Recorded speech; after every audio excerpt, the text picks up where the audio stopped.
My name is Douglas, and these are The Little Things. Today I'm toasting to the little things with a cosmopolitan, which is usually made with vodka, triple sec, cranberry juice, and lime juice. I don't especially like cranberry juice though, so I made mine with white grape juice. I've seen it referred to as a Concord Cosmo, but that's usually when it's made with Concord grape juice, or a grape Cosmo, but usually I've seen that made with grape vodka, and I made mine with my favorite Absolute Citron. Whatever, my drink, my choices. What kind of substitutions do you make to drinks? Looking back, this hasn't really been a great week for me. Nothing big happened, but there were a lot of little things that weren't positive, and so I don't have as much to say this week.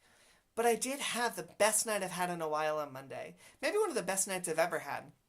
I went to Musical Mondays, the first in a series of events at a bar that I go to a lot, and it was so much fun. There were theater nerds there singing and performing and loving the show tunes, and I was singing and performing, and they loved it, and I loved that they loved it, and it was so much fun for me, and I cannot wait to go back tomorrow. I know this is patting myself on the back a bit, but I volunteered this weekend for a big event happening in my town. It was hard work, and I injured myself, a couple little cuts and scrapes and things, but I'm proud to keep working with these events.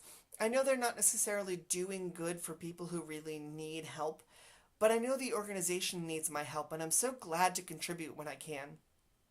Do you remember the last week I mentioned I'd selected a proofreader to work with?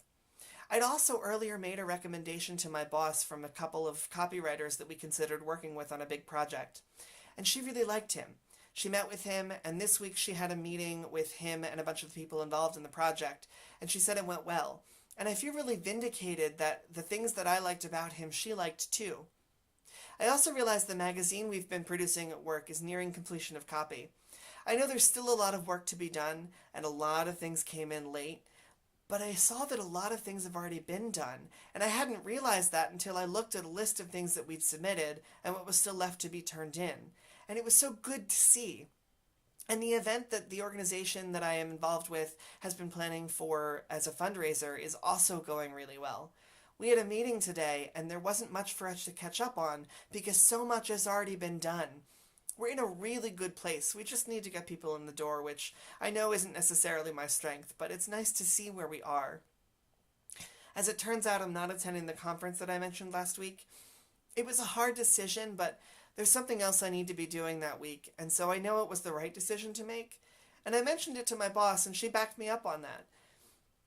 It still means that at work I'm in that place where I could have gone to the conference, so I'm still doing well, and I'm proud to know that. I'm also proud of myself for today, not externally cringing when I heard a girl say, "I'm literally dying right now." No, you're not. These have been the little things. I'll see you next week.